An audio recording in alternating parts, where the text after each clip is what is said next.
on Business Incorporated today. Youths protest lack of jobs and high cost of living in Ghana.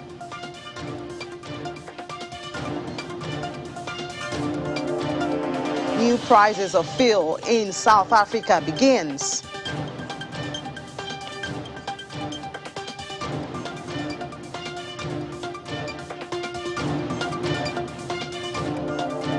Tanzania loses $299.5 million annually due to tax evasion. Hello and welcome to the program. I'm Ini John Mekwa. Well, let's start this day's program on the African continent, where positive sentiments were recorded on the floor of the Nigerian exchange. The index was up 0.03%. JSE of South Africa was in the negative. Egypt's 30 of Egypt was positive at 0.21%, while the market in Kenya is closed Wednesday's trading positive. Its index inched 0.12%. In the Middle East, investors displayed mixed sentiments, although most of the market were positive. Abu Dhabi was up 0.19%, while Dubai inched 0.25%. Elsewhere, Saudi Arabia lost 0.05% at intraday, while the Qatari market traded in the green, up 0.46%. We move to Europe now, where markets inch cautiously higher this morning as investors digested more corporate earnings. As at then, they were focusing on the monetary policy decision from the Bank of England. We'll get details of that later from Juliana when we go to London. But for now, let's stop at Frankfurt, where we have Ashutosh joining us from Frankfurt. Hello, hello, Ashutosh. Good afternoon. Good afternoon, Nini. Thanks a lot for having me again. Yes, I think I want to head to London real fast, but we'll have to do you first before we do what happened with the Bank of England. So, German factory orders rose in June at a much faster pace than expected. How have they been able to manage with the issue of chip shortages, which has, been disturbing a lot of growth? Well, exactly, and that's what is going to be a problem, and that's what is making the industry vary for now, and the business confidence has taken a hit because of the problem that you just mentioned. So the factory orders grew 4.1% in June compared with May, and the rise was mainly driven by orders from domestic companies and also orders for capital goods. And this bodes well for the German economy. This means that the momentum is only going to gain steam as far as the recovery is concerned. So, but these problems are there. So the factories are seeing a lot of demand for the goods that they produce, but they are facing shortages of raw materials and rising input costs. And that is a cause of concern as far as the industry is concerned. Yeah, so German flight carrier Lufthansa has further narrowed its quarterly loss and has returned to positive cash flow as air travel picks up. These are promising signs for the airline as it seems to return to profitability. Absolutely. The fortunes seem to be turning there. Remember, it was pushed to the brink at the height of the pandemic, only to be bailed out by the German government. But now pent-up travel demand, thanks to easing of restrictions and a major cost-cutting drive that actually has seen the airline cut 30,000 jobs. Now, that has meant that the company was able to narrow down its loss and also stem its cash drain. But Lufthansa remains cautious going forward. It still sees itself flying just 40% of its pre-pandemic capacity, and that's because of the rise in Delta variant cases, and also because much of long-haul travel, which is like the bread and butter for Lufthansa, remains suspended. Also good news for Siemens. They're also posting strong results. Absolutely, they're also benefiting from the reopening of the economy. There's huge demand for the goods that they produce. The industries want their goods, and because of the strong recovery, there is such a major boost as far as orders for Siemens goods are concerned. Their orders, in fact, grew 47% in the third quarter. That was a huge bump, and that meant that the company actually boosted its profit outlook for the third time in this fiscal.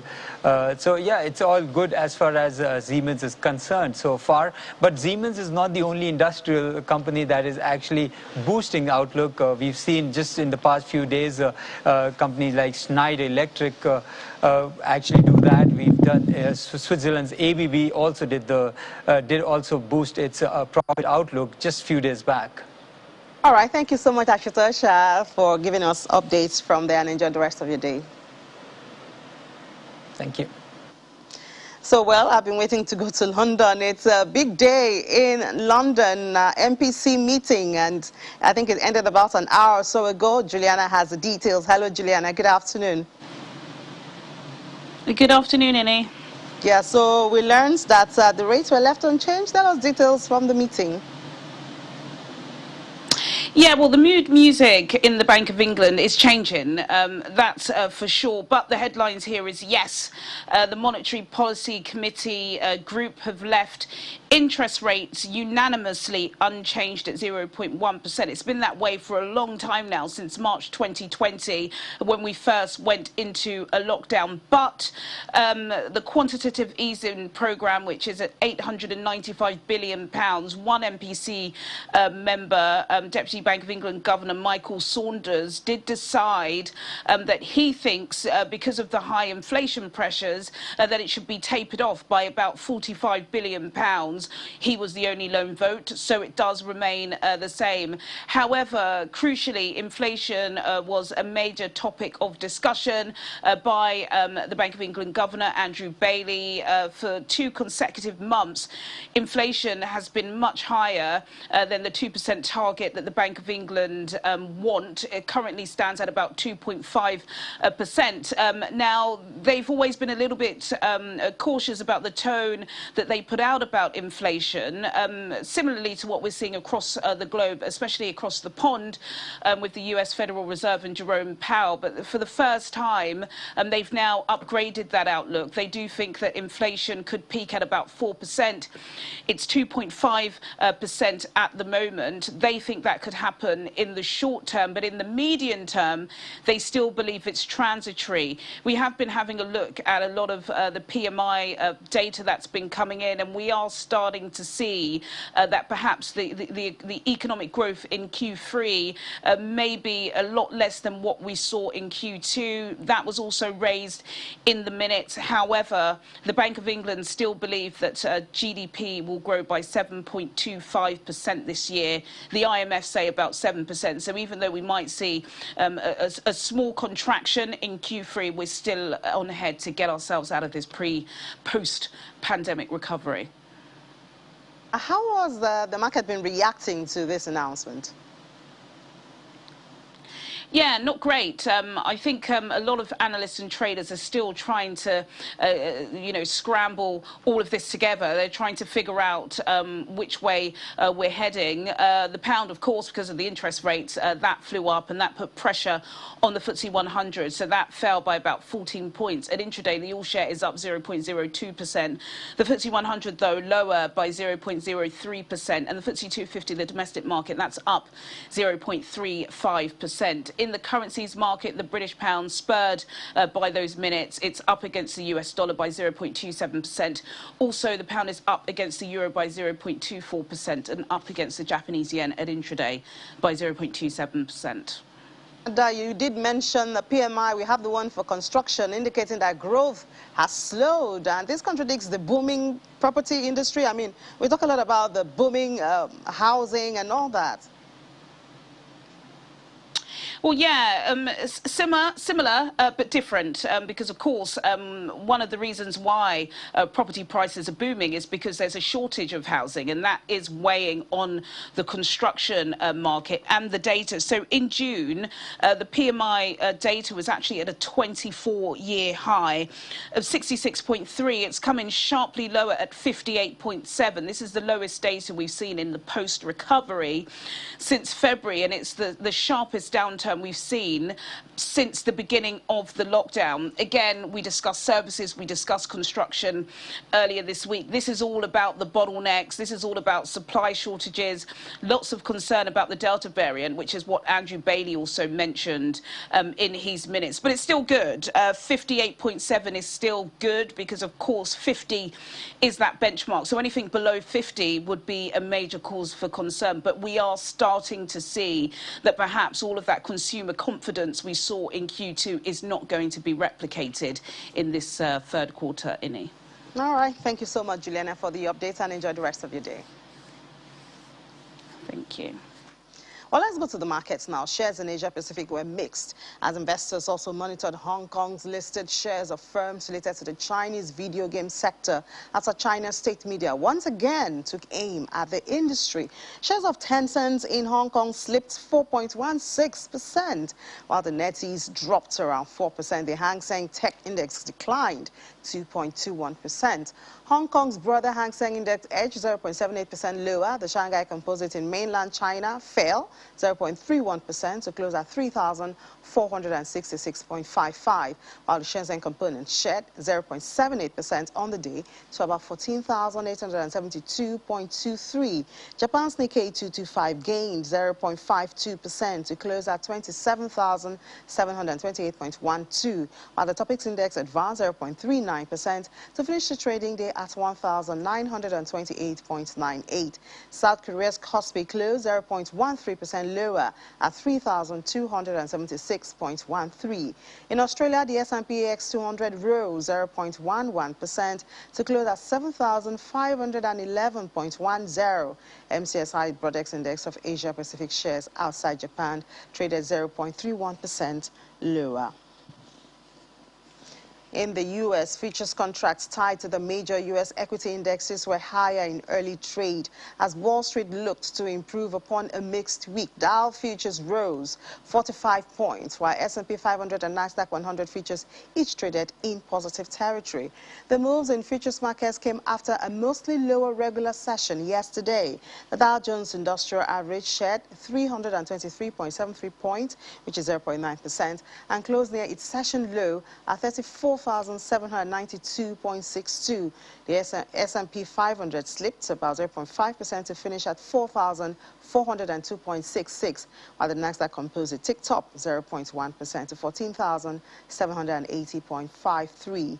Today, investors will receive yet another update on the U.S. employment situation with the Labor Department's latest weekly update to initial jobless claims.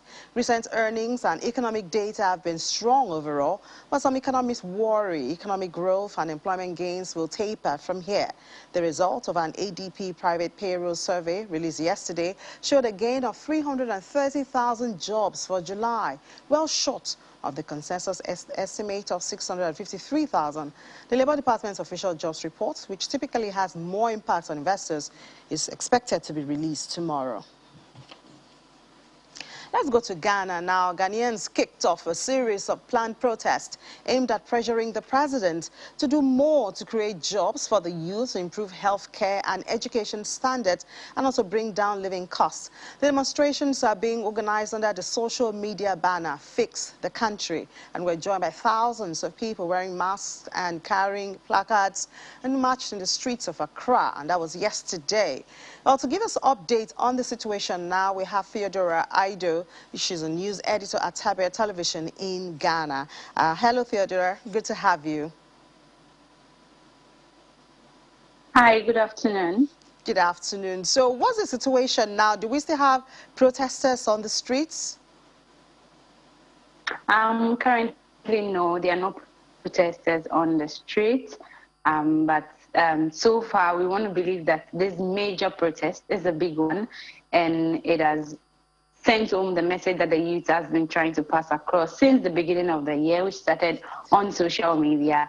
And of course, the protests would have been earlier, but we weren't given the opportunity to. The police, through the courts, could not allow the protesters to go ahead.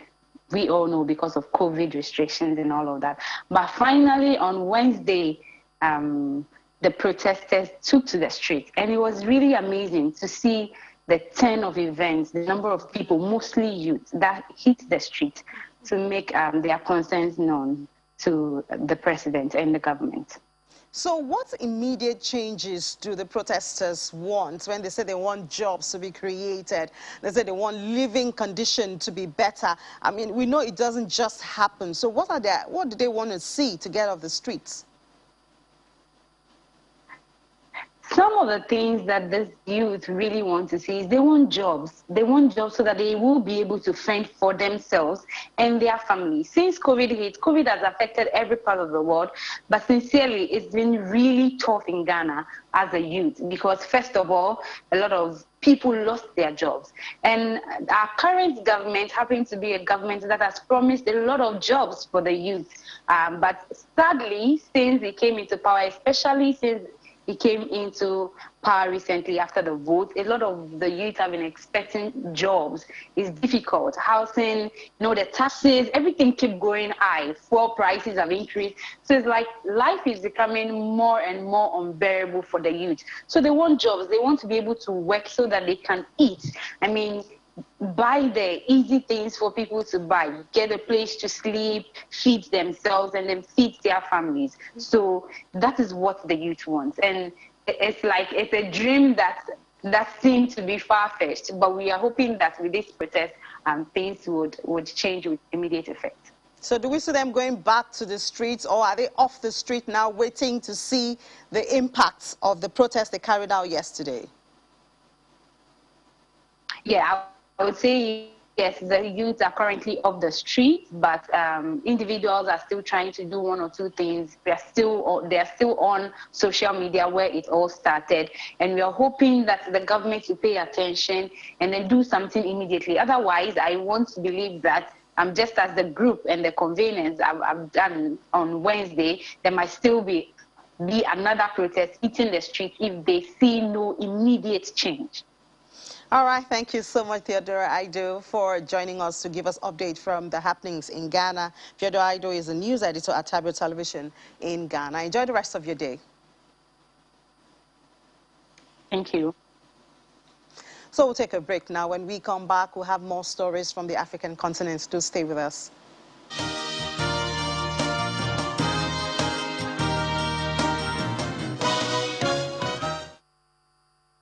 The Dangote Group stands at the forefront of African enterprise.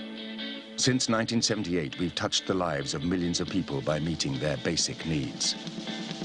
Our belief in the promise of Africa has taken us into 14 African countries, with substantial investments that will propel the continent towards greater prosperity, promising jobs, improved standards of living, and economic growth. Dangote, for an empowered Africa.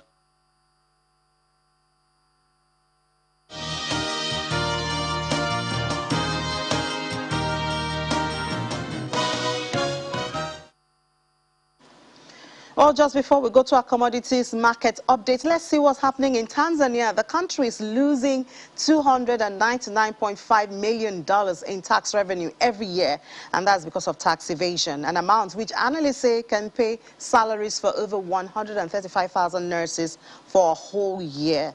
Tanzania has been cited as being among 70 countries that lead in tax evasion. 93% of the money being lost from tax evasion is done by various companies that deposit their profits in foreign accounts. The country has also been reported as one of those whose tax systems has loopholes for international companies to pay little tax. So let's go to our commodities market updates now. The Economist Intelligence Unit estimates that global sugar consumption fell by 0.8% in 2019-2020, and that was because of COVID-19. For the year 2021 to 2022, the EIU projects that global demand will increase by 1.5% based on optimistic projections about the global economic recovery. However, there's also an increasing demand for artificial sweeteners relative to sugar in the food and drink industry. What impact does this growing demand for artificial sweeteners have on global sugar industry? The others are concerned on commodities market update with Favor Oguniroye, an analyst with Financial Derivatives Company. Hello, Favor. Good afternoon.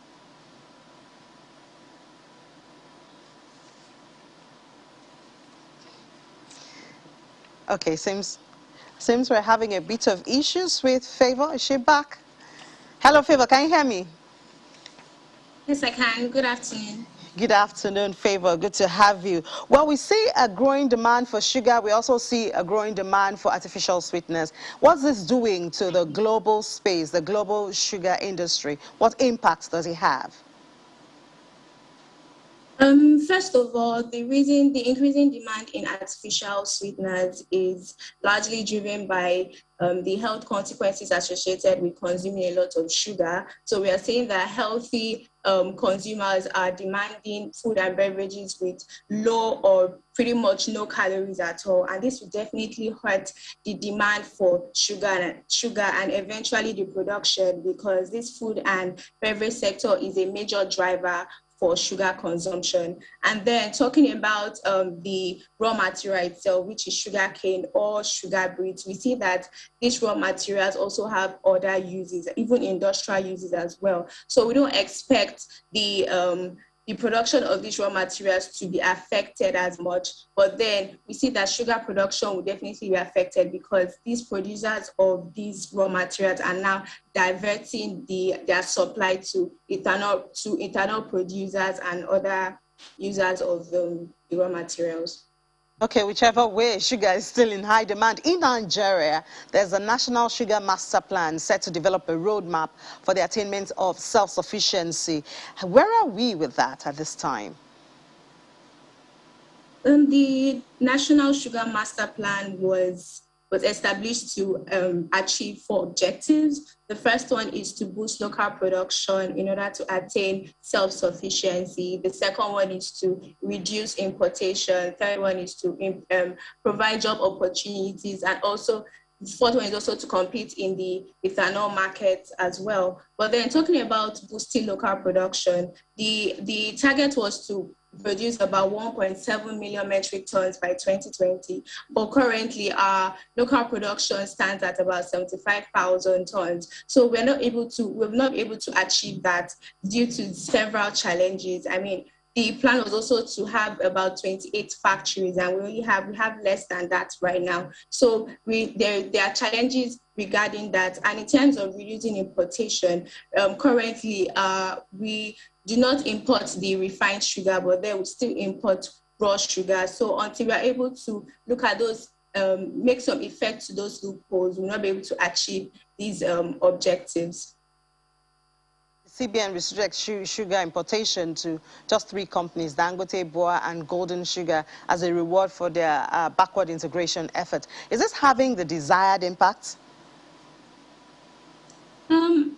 It's too early to say, because this restriction was implemented pretty much a month ago, and we see that. But then the effect is that there is limited supply, so there's reduced supply of sugar right now, because only 3 companies are allowed to import sugar, especially now that there is the possibility of a supply shortage, because the largest producer of sugar, which is Brazil, is faced with a lot of supply constraints. So it's likely that this reduced supply will definitely drive prices higher and even encourage smuggling of the commodity into Nigeria. But then in the long term, if Nigeria is able to ramp up their local production of sugar and hereby become a net exporter of the commodity, then they will largely benefit from it as well. All right, we'll look forward to that in the long run. Thank you so much, Favor, for joining us this afternoon and sharing your thoughts with us. So still staying on the continent, motorists in South Africa have been hard hit with another fuel price increase in the month of August. Petrol increased by 91 cents, taking the overall price to 18 Rand and 20 cents per litre, and grades of diesel by 54 cents, with motorists paying 17 Rand and 50 cents per litre. Economist Makwe Masalela says expectedly this will further weigh down on already burdened consumers. The easiest way to say it is going to be on food prices, because back home here, most of the food is being transported by trucks, stuff like that, and we know they use diesel. Unfortunately, we don't transport a lot of things using our train, stuff like that. So definitely we will feel it, because we know that generally around the world, there've been an issue when it comes to raw prices, that they are going up. Inflation has been an issue. So this whole issue now of the transport part of things is making things worse. And we've just seen, even in the previous occasions when it comes to our consumer inflation, our producer inflation, the culprit continues to be transportation, which indirectly is petrol prices. And the major crop buyers across Africa and Asia are pulling back from purchases, highlighting how the price rally across grain and oilseed markets is curbing demand. Top wheat importer Egypt booked a lone grain cargo at the tender on Monday, its smallest value in nearly a year, and has now scrapped a vegetable oils tender. Turkey cancelled a tender seeking 515,000 tons of feed barley, a rare move. And Jordan did the same for wheat. Pakistan bought less than half the amount it sought last week.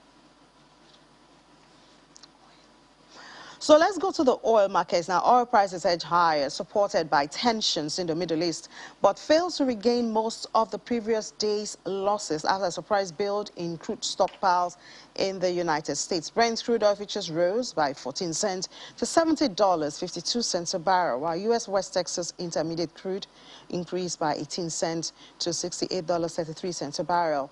Both benchmarks fell by more than $2 a barrel yesterday. Israeli aircraft struck what its military said were rocket launch sites in South Lebanon early today in response to earlier projectile fire towards Israel from Lebanese territory. Prices also fell steeply in the previous session after the U.S. Energy Information Administration said that crude stockpiles rose by an unexpected 3.6 million barrels last week. In the metals market now, gold prices ease as the dollar held firm after remarks from a top U.S. Federal Reserve official signaled the possibility of bringing forward policy tightening. Spot gold fell 0.1% to $1,809.96 per ounce, while U.S. gold futures were down 0.1%. Asia-Pacific investors are trying to strike a balance between weak payrolls data and hawkish comments from the Fed officials, putting the spotlight over Friday's non-farm payroll data. Elsewhere, silver was a little change at $25.34 per ounce, having hit a near 3-week peak yesterday. Platinum earlier hit an over 7-month low of $1,005.50 and was last down 1.5% at $1,010.51. Palladium eased 0.1% to $2,644.58 an ounce. Well, that's the program for today. Thank you so much for watching. I'm Amy John Mekwa.